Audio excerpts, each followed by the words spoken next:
'మిరాయి' మూవీని ఫస్ట్ మనము 'power star Pawan Kalyan' గారికి, అలాగే 'చిరంజీవి' గారికి ఖచ్చితంగా చూపించాలి. ఎందుకంటే రెమ్యునరేషన్ తీసుకోవడం కాదయ్యా! ఇలాంటి స్టోరీస్‌ని ఎంచుకొని హార్డ్ వర్క్ చేస్తే క్లీన్ ఔట్‌పుట్ వస్తుందని వాళ్ళకు తెలియాలన్నమాట. చెత్త సినిమాలకి టికెట్స్ రేట్స్ పెంచేసి మనల్ని వాళ్ళు దోచుకోవడం కాదు. కొంచెం శ్రద్ధ పెట్టి తీస్తే మీకే బాక్స్ ఆఫీస్ దగ్గర మంచి కలెక్షన్స్ వస్తాయని ఈ సినిమా ద్వారా వాళ్ళకి తెలుస్తదనమాట. నిజంగా 'కార్తీక్ ఘట్టమనేని' గారు 50,00,00,000 పెట్టి ఈ సినిమా తీశారు అంటే అసలు నమ్మబుద్ధి అవ్వట్లేదు. సినిమా చూసిన వాళ్ళకి ఎవరికైనా అదే షాక్ అనమాట.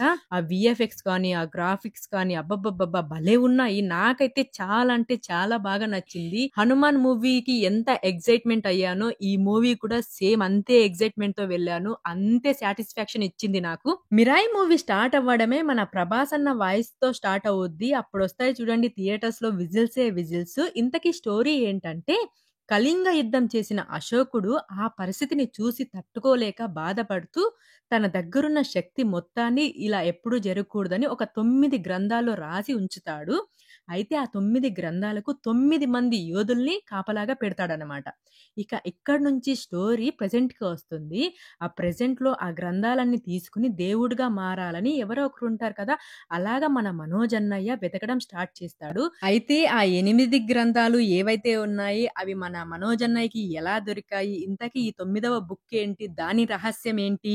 మరి అయితే చివరికి ఆ బుక్ దొరికిందా లేదా? ఇంతకీ ఆ బుక్ ఎక్కడుంది? ఎవరి దగ్గర ఉంది? ఇందులో మన తేజ సజ్జ పాత్రేమిటి? అతను యోధాగా ఎలా మారాడు? ట్రైలర్‌లో చూపించిన ఈగల్ ఫైట్ ఉంది కదా! అది ఎప్పుడొస్తుంది? ఇవన్నీ కూడా మీరు సినిమా చూసి తెలుసుకోవాల్సి ఉంటుంది.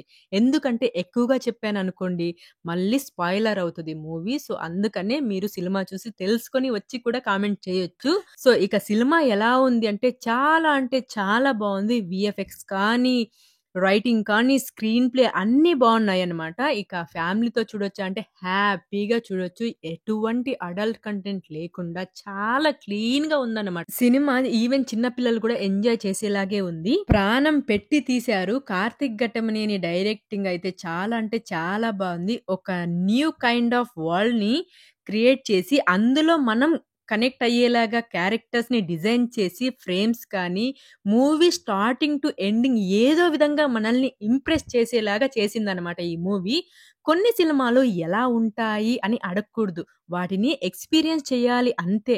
సేమ్ 'మిరాయ్' మూవీ కూడా అంతే. ఖచ్చితంగా థియేటర్‌లోనే ఎక్స్‌పీరియన్స్ చేయాలి అనేలాగుందనమాట ఈ సినిమా. మనకు తెలిసినంత వరకు మన పురాణాలు, దేవుళ్ళు అవే కదా! వీటికంటే గొప్ప కథలు మనకేముంటాయి చెప్పండి? అలాంటిది 'కార్తికేయ 2లో కృష్ణుడి కంకణానికి దేశం మొత్తమే కదిలింది. మీకు గుర్తుందా? ఈసారి కూడా సేమ్ ఈ రాముడి కోదండానికి అదే సీన్ రిపీట్ అవ్వుద్ది అనేలాగుంది సినిమా. సో, ఇంకా ఎక్కువ చెప్తే స్పాయిలర్ అవుద్ది. సో, ఇదన్నమాట నా రివ్యూ.